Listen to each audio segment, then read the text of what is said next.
Welcome to Let Us Interrupt You, episode 233, here on Thursday, November 9th, 2023. It's been a long, interesting week for me, but you are talking to the one and only Joseph Olivo, who was on the podcast.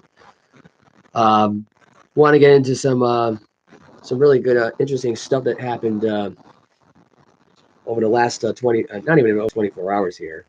I apologize. I'm fixing my head at this point. My hair has just been terrible. I just had my barber just cancel on me last minute. So I was on my way to get my hair cut. I had the cash because they only do cash barbershops, obviously. But in this case here, it's been hectic because my hair has just been a total mess. And it's because of my job. I work at an electric boat, and I got to wear the hard hat. And my hard hat has just been doing maximum amount of damage to my head. So it's just... like right now, I'm trying to adjust this right now as we're on. I'm going to take the hat off. Screw it. My hair's a mess. Oh no, let me put a better hat on.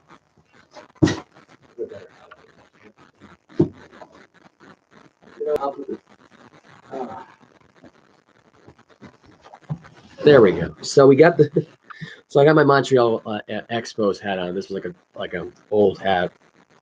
Well, brand new spigot hat really, but old team a long time ago. Anyway.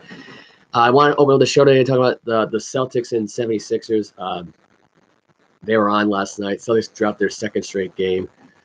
The 76ers did what they couldn't really do in May, which was beat the Celtics in the playoff series. Here they won a game one in a regular season series here by a score of 106-103.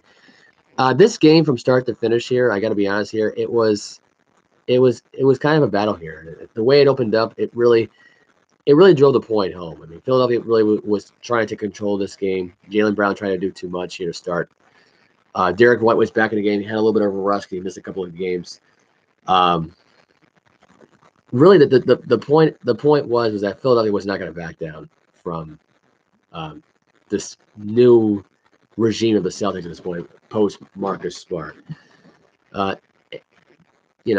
Embiid was a difference maker in this game. Really, he was getting things going.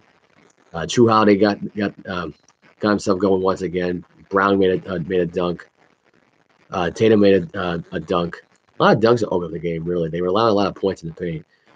I think that the first 12 points, I want to say, were all in the paint. I don't think there was actually one possession, really, that was not in the paint, other than the next possession, which was a 3-pointer by Derek White. You had Porzingis coming out at the line. He was scored made the first two free throws there. Then they were on a rally at that point. Porzingis got a finger roll layup. Then the Sixers were on a run at that point. Then Embiid made a layup. I mean, the story was in this game was that the Celtics were up by 5 by the end of the first quarter. By the second quarter, they were up by 10. They were running away with it pretty much throughout. You had a big three by Sam Hauser.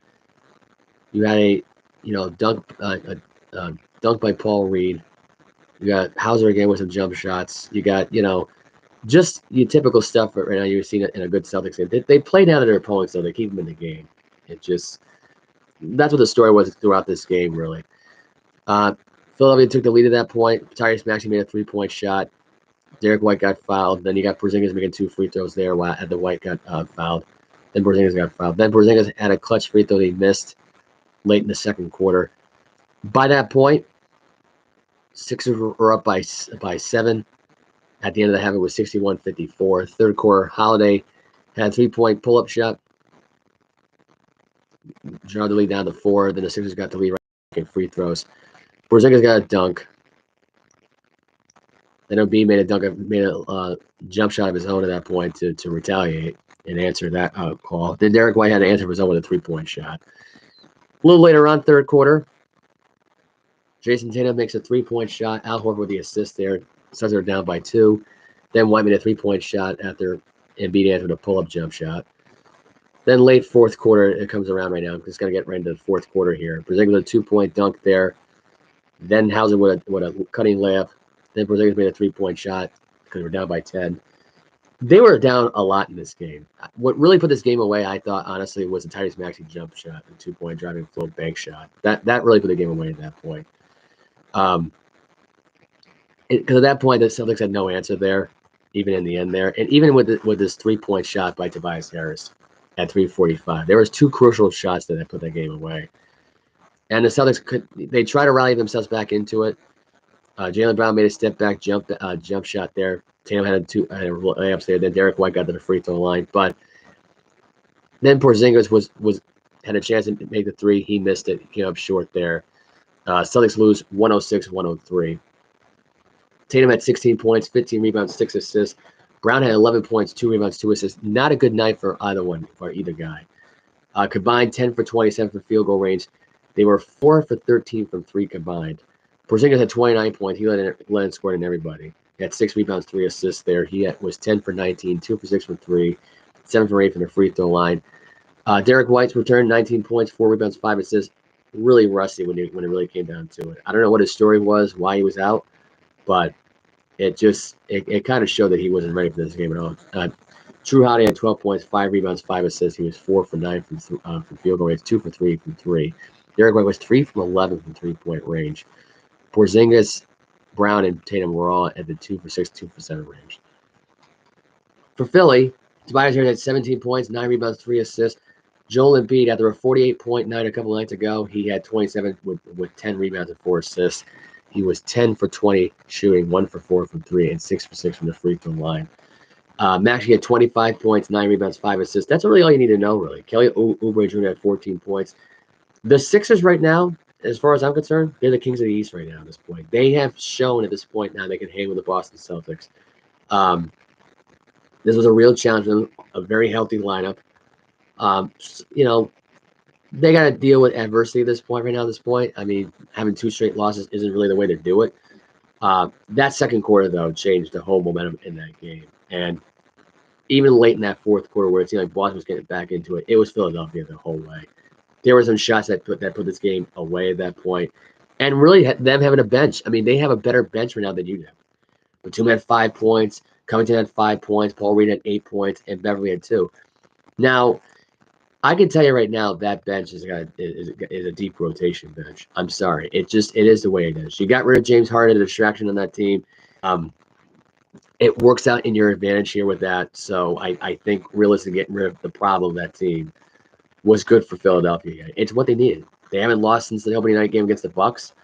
I thought they were going to lose last night to the Celtics. I thought it was a close game throughout here, but it didn't seem like it the way it was going. There were some definitely garbage points late in the game that really almost forced overtime. Really, and luckily it didn't. Luckily Philadelphia was able to survive that game. But otherwise, yeah, that game was. And for Boston, it's kind of sad because you think they would get better overall on their bench here. It seems like their bench is getting worse. It's just Horford and Hauser, 16 points combined. I mean, Horford, I think, is getting worse. Can I just say that for a minute? Like, Horford is hurting the team. And I'm just gonna call it like I see it. Like I've seen this now throughout the entire start of the season so far. Horford is beyond cold. Like, he's frozen at this point. Like it just there's nothing you can do.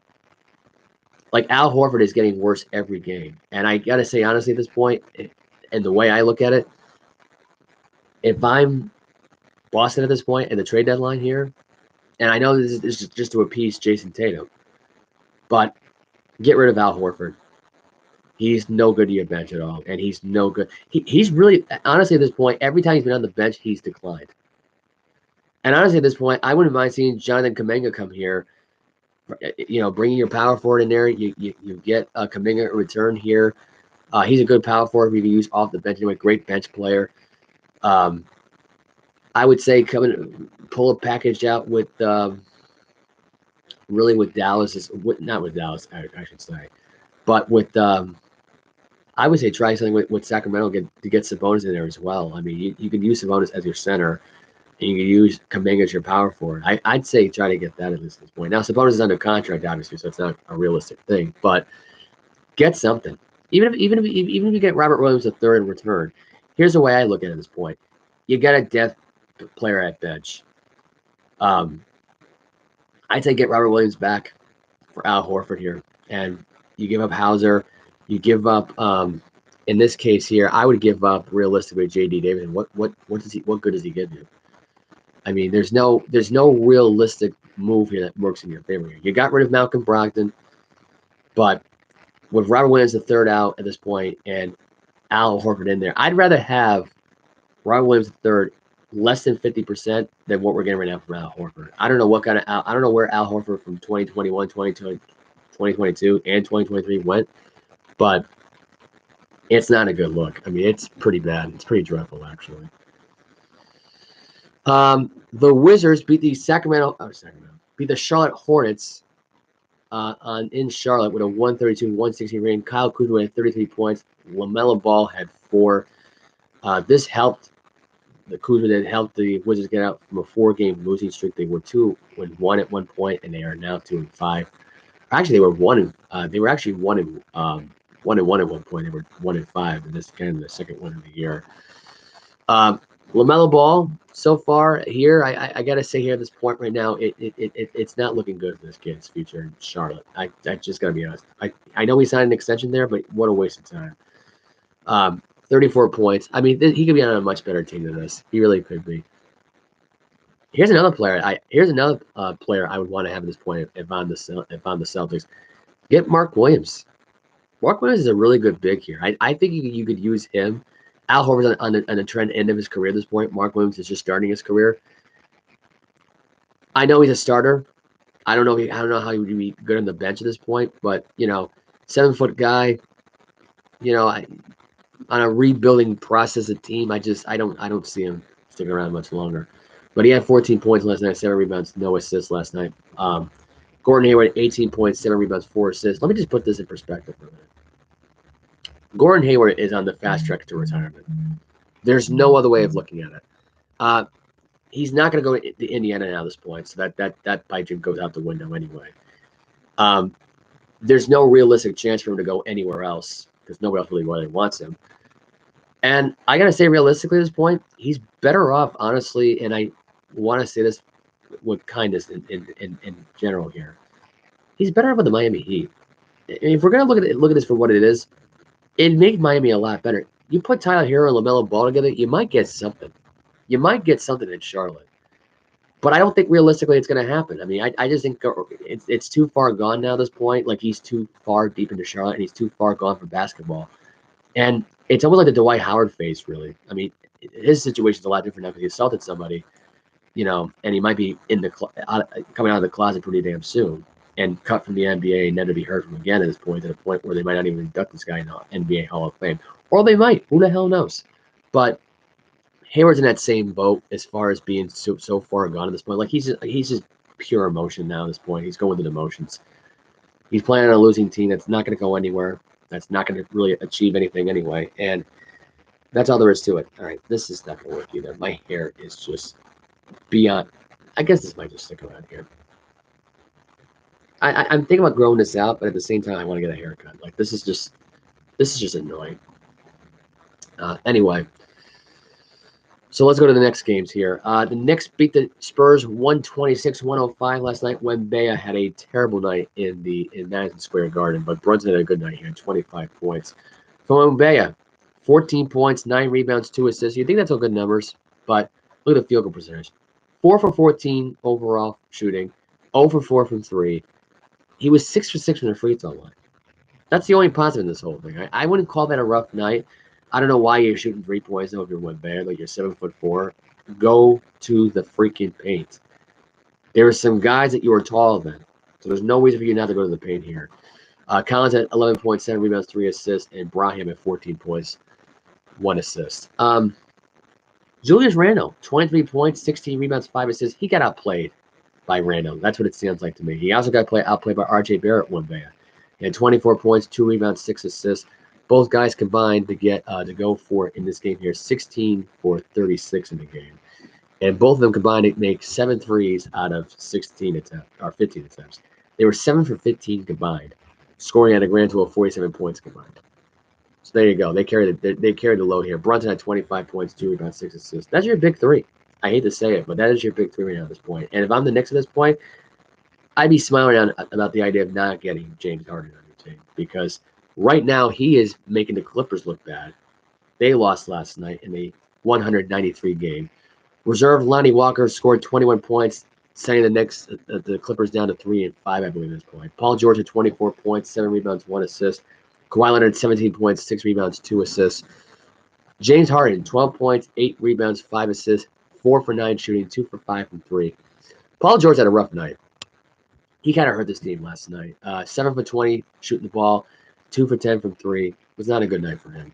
Russell Westbrook was no bird. He was 6 for 18 in the game, 13 points, 7 rebounds, 8 assists. Had 31 minutes on the floor. Turned it over here. Harden had 5 turnovers last night in the game, and George had 3. That's 9 turnovers combined from those 3. And Kawhi Leonard is the only guy in there that's actually trying. It's unfortunate.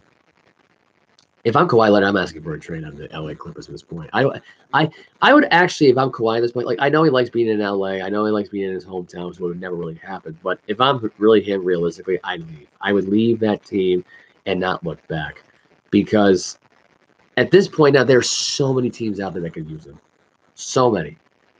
The one thing I can think of in particular are the Miami Heat, really. I know what people are thinking. I just mentioned the Miami Heat just now. They got the win last night over the Memphis Grizzlies, 108-102. Bam Adebayo had scored 30 points last night. He was on a trend last night. He had 11 rebounds, 1 assist. Think about this for a minute. You give up Kyle Lowry, Highsmith, and that rookie Javier Vasquez Jr. for Kawhi Leonard here and some draft picks here. Miami's golden as far as I'm concerned. There's your trade package right there just to get that guy. But really, Miami's been on a roll so far since they're 1-4 start. They've won 3 straight games. Memphis, though, has been terrible. Marcus Smart's been the problem on this team. 4 for 14 last night for him. 0 for 3 from 3. He had only I don't know why this is not going to the points here, but he had 11 points last night overall. He is a problem for Memphis already, and it's not looking good. Without John Morant, I don't know how this team's going to go. They have the worst record in the NBA. They're not that good. So it really is sad, unfortunate.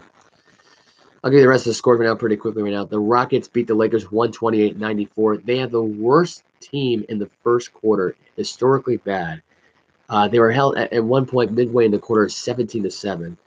They have a horrible first quarter every game, and it backfired on them. They lost by 34 last night, 128-94. LeBron James had 18 points, 6 rebounds, 2 assists last night, 7 for 13 in the game, 27 minutes in the game. He was not great in this game last night, and it showed. D'Angelo Russell showed more effort last night, and this goes to show you right now, without Anthony Davis, this team is not good. So I think they're relying on LeBron too much and D'Angelo Russell too much. Reeves could have stepped up more in this game. He only had 7 points, 1 rebound, 4 assists. Prince had 7 points, 1 rebound, 1 assist. He was not good in this game. Hachimura was the only player that showed up off the bench with 24 points. He had 8 rebounds, 2 assists, 10 for 14, 2 for 3 in the game, but it wasn't enough. I don't know if the rest of this team just quit or what the story was, but they just did not show up last night, and it showed a lot in this game. The Bucks barely survived the Pistons 120-118. Damian Lillard scored 34 points. Giannis got ejected in the third quarter over a foul call, I guess, and a technical foul. Had 15 points, 9 rebounds, 5 assists, 6 for 16. Not a good night for him shooting. Only had 21 minutes on the floor, but Lillard was the reason this team won the game. They outscored the Bucks in the third quarter, believe it or not, 43-28. Here's your story right now. Without Giannis on that floor, their defense is even worse. With Giannis on the floor, there's no different here. The Pistons won the spread, obviously. They won the point spread there. They were 12-point underdogs. They only lost by 2 in the game. They should have lost this game the way it was playing out last night. Terrible game for the Bucks throughout that game. They should have lost to that Piston team. I don't know how they didn't, but they barely survived. Cade Cunningham had 33 points, 8 rebounds, 8 assists. That is a duo right there. I would love to see it in action at this point. Cade Cunningham and Damian Lillard together. Cunningham, like I said before, it sucks he's in Detroit. That team is never going to go anywhere with him. I know they're all in rebuild mode process at this point, but they've been in rebuild now for how long now? So they're not going to go anywhere. And even with Monty Williams as head coach, I don't even think he believes they're going to go anywhere at this point. I mean, Monty Williams just has no backbone. He's getting worse and worse as a head coach on this team. And he's just taking the money because he knows deep down he should have never been fired from Phoenix in the first place and replaced by Frank Vogel. Monty Williams personally should be the head coach for the LA Clippers because he would turn this whole regime around in Los Angeles. He's not going to do one thing in Detroit, period. That's all you need to know about this whole thing. Otherwise, I mean, that's your story. Oscar Thompson, by the way, had 6 points, 15 rebounds, 3 assists. another bad night last night for shooting-wise for basketball players. Nuggets beat the Golden State Warriors 108-105. Exhausted Nikolai Djokovic was able to hold out the Warriors. 35 points for him. Curry had 23 points. Looney had 8 rebounds, and Curry had 4 assists. But Curry had 5 rebounds and 4 assists. Klay Thompson once again had 15 points, 6 rebounds, 1 assist. He has been really declining as of late too. Another player that I think is hurting his value as far as value goes, what he has left in the game with his bad performances. I mean, it's been bad for the last few weeks here. It'll get better, but it's noticeable here. No Draymond Green last night did not play in the game. Wiggins had 11 points, 5 rebounds, no assists last night. Looney had 10 points, 8 rebounds, 4 assists. Sark had 4 points, 8 rebounds, 2 assists. I don't think Draymond Green would have made a difference in this game. In fact, I think Draymond Green would have been, like, realistically, would have been fighting with Jokic all night long. And it would have turned into a Jokic-Draymond Green fist fight. I think realistically here, Denver's just too strong. Jamal Murray left the game with did not play again. He had an injury, and he's going to be out for the next few weeks. That was not in this game here, obviously. Michael Porter Jr. had 17 points, 8 rebounds, 2 assists. Aaron Gordon had 14 points, 11 rebounds, 3 assists. That's a double-double for him. Another double-double goes for Jokic. He had 35 points, 13 rebounds, 5 assists. 14 for 25, 1 for 8 from 3, and he was 6 from 10 from the free throw line. Reggie Jackson had 20 points, and Conway Pope had 10. Both guys combined for 5 rebounds and 9 assists last night on the floor. Kings beat the Portland Trailblazers 121-118 in overtime. Jamar Grant had 38 points, and Sabonis had 27 for the Grant had 38, obviously, for the Blazers, and Sabonis had 27 for the Kings. The Thunder beat the Cavs 128-120. LeVert had 29 points. Gilgeous Alexander has got 43 points. Let me just put this in perspective for a minute and give you this as a wild prediction here. Either Alexander or Nikolai Djokovic will be fighting for MVP this year. I don't think Giannis is in the conversation. I think Tatum might be in the conversation, but I don't think he's going to get it this year. I don't know what it is. Like, I feel like Jokic is going to repeat his MVP. Embiid might be in the mix. Lillard might be in the mix as well. I think Lillard might be below Tatum and Embiid. But the way Gilgeous Alexander is playing here, averaging 29 to 35 points per game, the guy's a menace. The guy's too much for any team to handle here. And I gotta say, realistically, when you're 43 points, 7 rebounds, and you got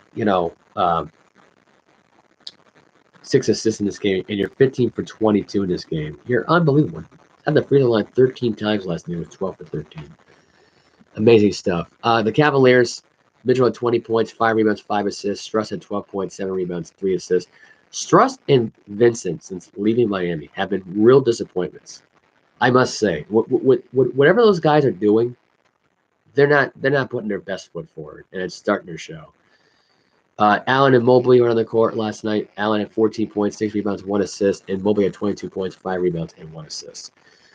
So Cavaliers are now the 3-5. The Thunder are 5-3.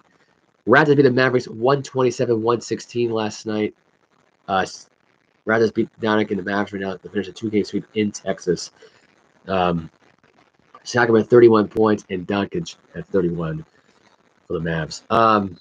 The Suns in overtime barely survived the Chicago Bulls. This game was a back and forth. Bradley Beal did make his debut last night. Jusuf Nurkic got the game-winning layup to finish the game off. Durant had 25 points, 6 rebounds, 9 assists. Nurkic had 20 points, 17 rebounds, 8 assists. Bradley Beal had 13 points, 4 rebounds, 4 assists. And Grayson Allen had 26 points, 9 rebounds, 4 assists for the Suns. They're now 4-4. Vucevic had 26 points, 6 rebounds, 3 assists. DeRozan had 22 points, 2 rebounds, 7 assists. Zach LaVine had 22 points, 8 rebounds, 8 assists. Kobe White had 11 points, 7 rebounds, and 6 assists. That is all the scores, I believe, that we have here. Oh, yeah, the Pacers beat the Jazz 134-118. So there you go. That's that. Neesmith had 24 points. Jordan Clarkson showed up with the Jazz. Only one had 33 points off the shine there. Markin had 24 points. The rest of this team is just being carried. Let's just put this in perspective. Even the bench is being carried. This, between Colin Sexton and Fonicic, they're the only players that showed to off the bench. The rest of this team is just terrible. That's all you need to know about the Utah Jazz. They suck. They're not going anywhere this year. That's another team at this point that's going to make their GM leave. That's how you got to look at this now. I wouldn't be surprised if Danny Ainge left after the season and went somewhere else. I just think that it's kind of sad, actually, that he didn't end up being a GM for the Spurs, because that guy would have been a great help for Greg Popovich at this point. Because where the GM is right now for San Antonio, it ain't working out for him. That's all I got to say. Let's get into some NHL scores from the last couple of nights, actually, before I get into that one. Rangers beat the Red Wings 5-3. Calgary Flames beat the Nashville Predators 4-2. Pittsburgh Penguins beat the Anaheim Ducks 2-0. Avalanche beat the Devils 6-3. San Jose Sharks get their first win of the year. They beat the Flyers 2-1. The Hurricanes beat the Buffalo Sabres 3-2 in overtime. Tampa Bay beat Montreal 5-3. Minnesota beat the Islanders 4-2. Arizona Coyotes won in a shootout over the Krakens 4-3. Winnipeg Jets beat the St. Louis Blues 5-2. Last night, Ottawa Senators beat the Maple Leafs 6-3. The Capitals lost in overtime at home to the Panthers 4-3. LA Kings give the Vegas Golden Knights their technical second loss at home this season. All their games have been losses at home. Kings going to win 4-1. Story of this game: the Kings winning the 7th straight game on the road. Talbot had 37 saves last night. This was a dominant goalie performance, and I haven't seen one like that in a while. That came into Vegas and sent a statement like that. I mean, the only one I can think of is the Washington Capitals goalie who won the Stanley Cup for them 5 years back. That pure dominance from all those games out in Las Vegas, I just couldn't believe it. Kemp had a goal. Carlson had the only goal for the Vegas Golden Knights last night. But the story in this game was that it was Adrian Kemp, Trevor Moore on a wrist shot power play goal, a power play goal by Pierre-Luc Dubois, and Anze Kopitar had an empty net and I think he's got his 400th career goal as of last night. So congrats to him, well deserved. But yeah, that was the moral of the story last night. And I don't know this may be a wild take here on this, but does Ovechkin really want to retire the Washington Capitol? I know I've said this before about this whole thing, but the more I watch Ovechkin play, the more I start to realize there's no reason for him to keep playing anymore. Like, if he retired mid-season, it'd be terrible. It would not be the way to go if you're him. But honestly, he should go somewhere else where he's valued. And the one team I can think of realistically that could value the most is Toronto, because you have Ovechkin and Austin Matthews. And I just thought of this in my head just now before I even said it here, because I don't really write this stuff down. I mean, like I said before, I do the show as is. Ovechkin and Matthews together, and Ovechkin could just lean on Matthews a lot here, and Matthews could lean on Ovechkin a lot for advice. But there's nothing left for him in Washington at this point. I mean, you got a guy who wasted most of his career in Washington, only won one cup of it. This guy is way too talented, way too skilled to only have one championship ring out of it. And that's what he has. And it's kind of sad, actually, when you think about it. So I thought that needed to be brought up there, the fact that he only had one ring. And look, you want to make another thing happen if you're Alex Ovechkin? When was the last time an NHL player went into a mode, face the franchise type of mentality, face of the league, went on to two different teams and won a championship? The only one I can think of is Peyton Manning with the Broncos and the Colts. So other than that, and if you think about this right now, you think in your head right now, is this kind of like the same thing here? Yeah, because Ovechkin's at the end of his run, and Matthews' career has just begun. So it's kind of like here or there. I mean, you kind of look at it last night, and you got Anthony Manta who's scoring goals. Oliver Ekman-Larsson, he's got a goal last night for Florida. Alexander Barkovich, he had a goal last night. Connor McMichael got a backhanded shot goal. Anthony Mantha had a goal. Evan Rodriguez tied the game up, and then Sam Reinhart got the game-winning shot in overtime. So nothing about Ovechkin here in this game. Ovechkin here just, it makes you wonder if he really even participated in this game at all. He was a -1 in the game. He had 2 shots on goal, 3 hits. He's just a body at this point that just delivers blows. That's it. It's not dirty blows, but it's enough to where it's like, okay, like this guy's going through the emotions. He has no quit in him. And you got to respect him for that. I don't know what his career plan was when he started his career in Washington, but there's nothing left for him there. This team is not a championship caliber winning team. They're just not in it right now. And it's just, it's sad to see it happen, play out like this, but either he goes on to a different team or he just needs to retire. That's just one way of looking at it. He's going with the emotions at this point. He really is. Tonight you have Islanders and Bruins playing tonight on Netson. You have Montreal and Detroit. You have the Minnesota Wild at the New York Rangers. We have the Blackhawks at the Lightning. Stars are at the Columbus Blue Jackets. Nationals at Winnipeg. Seattle Kraken are at the Colorado Avalanche. Pittsburgh Panthers are at the LA Kings. Edmonton Oilers, who do have three best players in hockey right now, playing against the San Jose Sharks. My odds right now is that the Oilers tonight lose that game. I mean, I can see this game going from a mile away. They're going through the motions. All three players are. Ovechkin might as well join them at this point and just tank the rest of the way. But anyway, Vancouver Canucks playing the Ottawa Senators tonight. Vancouver 9-2-1. They're looking for their 10th win tonight. And the Arizona Coyotes are playing the St. Louis Blues. Arizona looking for their 7th win tonight. What can I say? What can I say about that, really? We have an NBA game that's also on tonight. Just a couple of games, really.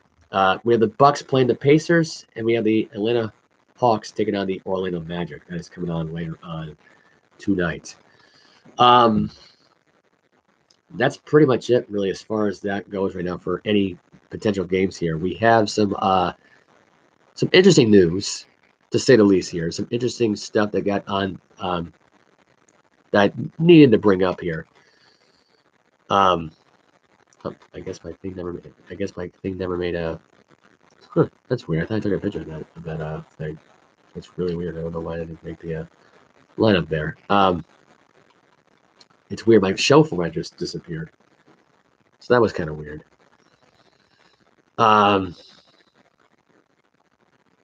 We have some very interesting baseball news, which I'm going to say I had the show planned out to talk about football and stuff like that, but I'm going to push it up till tomorrow.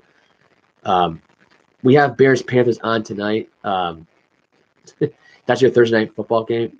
Well, I'll give you my prediction right now because I could care less about this game at all because this game's going to suck either way. It's 2-6 versus 1-7. I was betting on Carolina to win that game against the Colts. They screwed me over there. So I am taking the Chicago Bears tonight with Tyson Bagent to beat Bryce Young. And I think this will be the Frank Reich firing party. They quit on him last weekend against the Colts. This is another game here, short week, traveling to Chicago. DJ Moore's revenge game really against the Panthers here. I think he has a breakout game. That Carolina Panther defense has got no identity. They stink overall. They're hurt. They're banged up. They're tired. They want this to end. So I think Frank Reich gets fired. I think the offensive coordinator also gets fired in this game as well. I think it's a firing spree here. We're gonna get Black Friday here with the Carolina Panthers starting tomorrow. So that's my prediction for that game there. The Los Angeles, let me move on to baseball now. So the Los Angeles Angels are hiring Ron Washington as their new manager. Former Braves coach heads to a club trying to rebound after a big disappointing collapse and the departure of Shohei Ohtani, which is kind of what it looks like right now. I don't think this brings back Shohei Ohtani, by the way, just FYI. It was never going to anyway.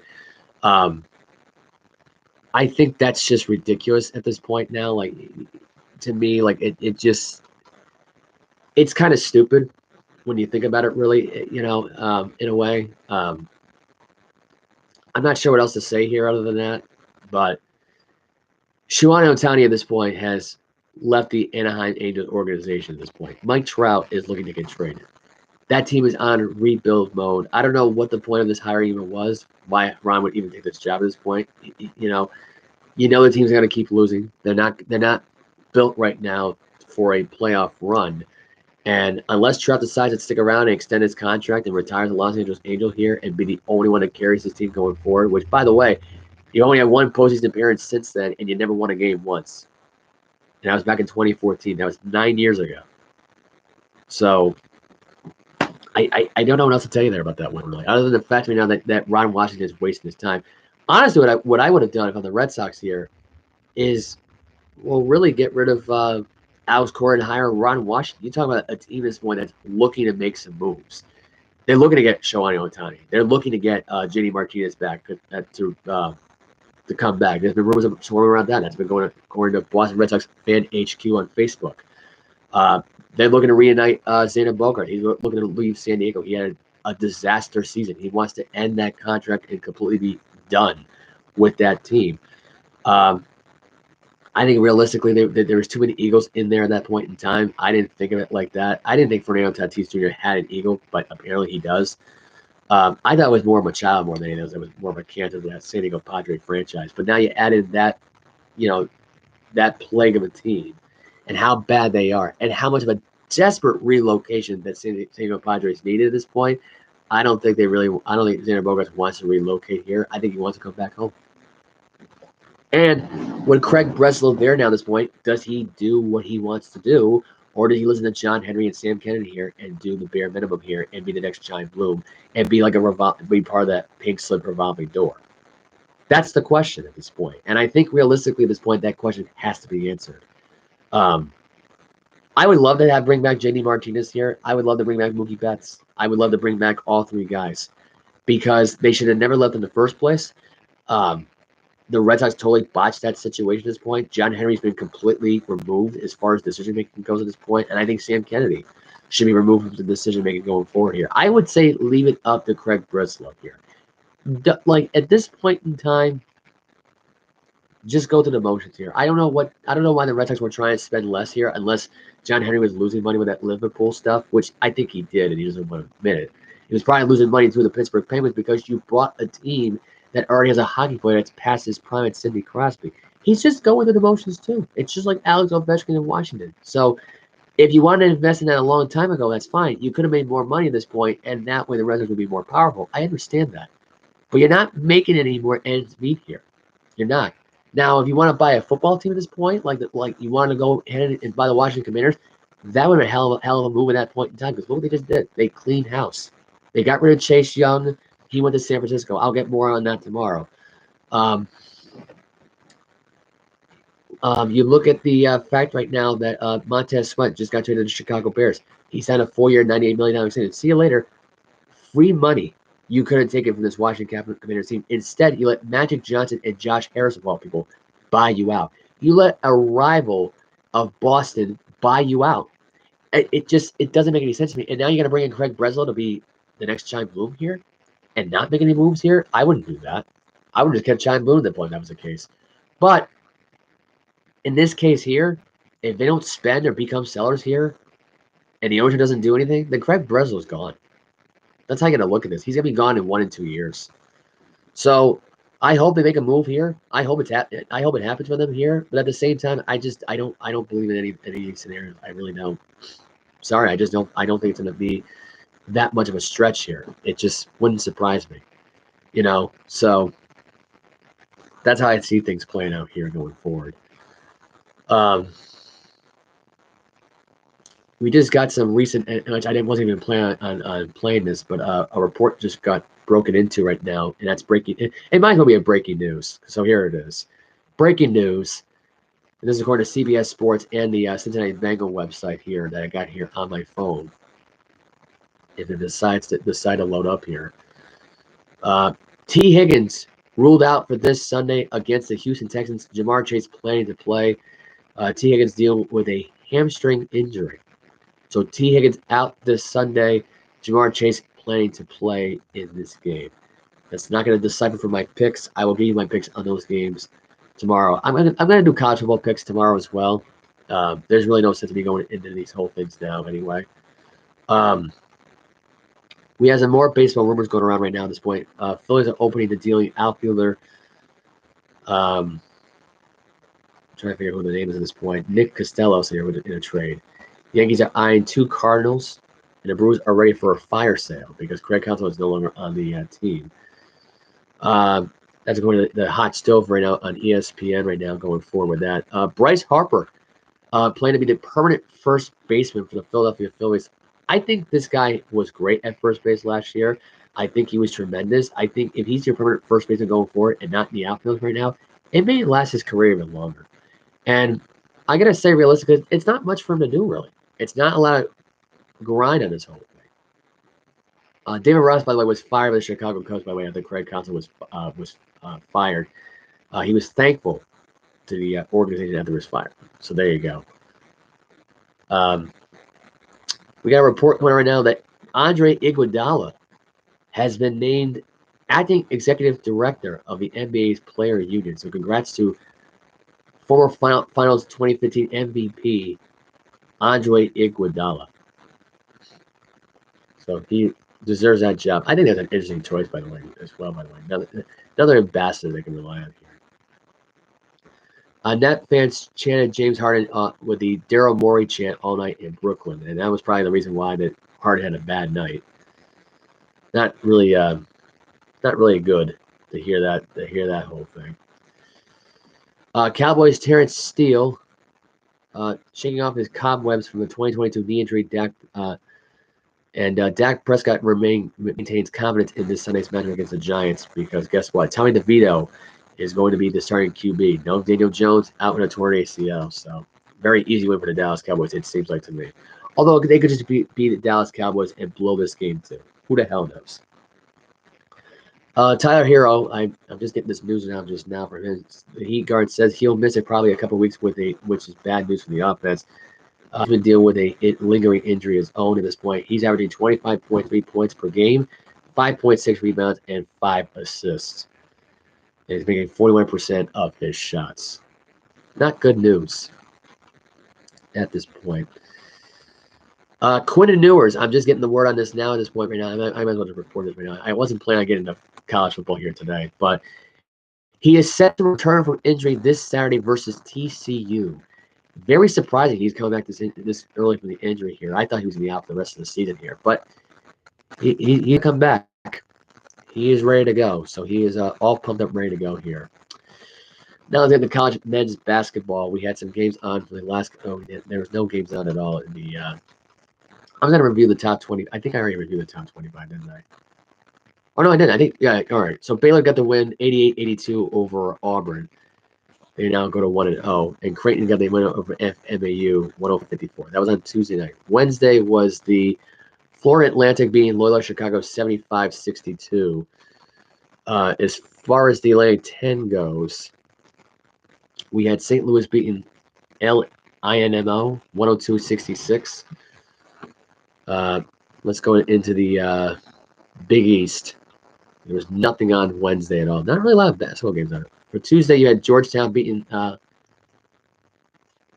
Did I ever even review it? I feel like I already reviewed these games. Anyway, Georgetown won. Ed Clue got his first win as a head coach, 94-57.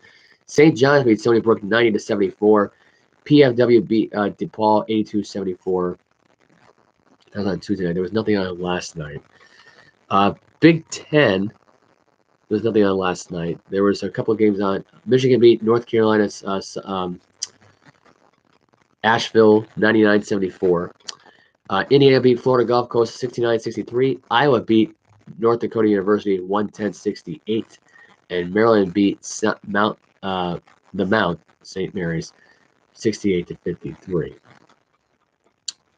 Nothing really of note, really. LaSalle beat Drexel 67-61. That was on CAA. I probably mentioned this, but that was on a few days ago. It was college women's basketball. LSU, defending national champions, they lost in an upset to 20th ranked Colorado 92-74, which was the biggest shocking loss of the entire season. The Lady Volunteers beat FAMU, by the way, 93-64. Illinois, 23rd ranked women's basketball team, they got the win 81-61 over Moorhead. North Carolina beating Gardner Webb 102-49. That's 16th ranked North Carolina. Number 2 ranked UConn for the women's basketball team. They beat Dayton 102-58. Colorado 2-0. They got the win over LAE. I think this is Lexington. I'm not even sure what this is. Lee Mount team 97-38. Never even heard of this team before. 15th ranked Stanford beat Hawaii 87-40. That for the top 25 for the women. Tonight, it's Lady Volunteers ranked 11 taking on Florida State, who's ranked 18th. Oklahoma taking on 12th ranked Ole Miss. 9th ranked Indiana taking on Eastern Illinois Panthers. You got 3rd ranked Iowa taking on 8th ranked Virginia Tech. You have number 1 ranked LSU taking on Queen University. 5th ranked Utah at home against South Carolina State. You have Gonzaga taking on 24th ranked Washington State University. And you have UCRV taking on number 4 ranked UCLA. So there you go. Not much else to say in the top 25 in the men's department tonight. It's Michigan State. They look to get their first win of the year. They take on I think that's Southern Iowa. I think that is at this point. Southern Illinois or Southern Indiana, part of the Ohio Valley. You have USC taking on CSUB, which is, I believe at this point, Cal Baker, which is exactly what it is. St. Mary's are taking on New Mexico, and Baylor just won earlier today over JNBW, which is, I don't even know what the hell this school even is. Never even heard of it. They won 96-70. Friday night, which is tomorrow, you have Arizona taking on Duke on ESPN2.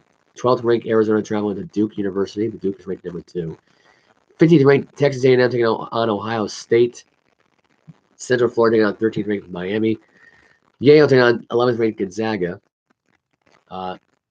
Lee Monte taking on 22nd ranked Villanova. Indiana State taking on 24th ranked Alabama. 25th ranked Illinois is at home against Oakland. Gardner Webb taking on 14th ranked Arkansas. Manhattan taking on number 1 ranked Kansas. Marquette taking on Rider University. Delaware State University taking on 18th ranked Texas. 9th ranked Tennessee taking on Wisconsin. And 17th ranked San Diego State will be taking on BYU. That's on Friday. Saturday is UConn at home against Stonehead. They're ranked 6th. 7th ranked Houston at home against Texas. I want to say this is Texas A&M CSC. That's coming out at 2:30 Eastern Time. 8th ranked Creighton taking on North Dakota State. For Sunday, it's Layton taking on 19th ranked North Carolina. 20th ranked Baylor taking on 23rd ranked St. Mary's. That will be on Sunday. As far as Atlanta 10 goes for this week, which I think it's on Saturday, it's on Friday, I believe, or maybe even tonight. I have no idea. It is tonight. URI will be at home against was it Fairfield? I'll be coming out tonight at 7 Eastern tonight. URI is 9-point favorites going to that game. And that'll be that. Like I said before, I'll be doing my NFL picks tomorrow. I'll be reviewing the Bears Panthers game tonight, although it's one game I really wish I really didn't have to really watch, really. It's something I don't really care about that much. Otherwise, there's not really much else to talk about here on the show. I was planning to go through this deep review about the stories and stuff like that I heard today, but I figured let's just get the little stuff out of the way, the little news stuff today. This is not really a jam-packed episode here. I got what I needed to get out of that take, these takes that I had tonight. Anyways, not really much else to say here about this, really, other than just I mentioned a little NFL stuff there and there. That was just breaking news. I had a report on that one.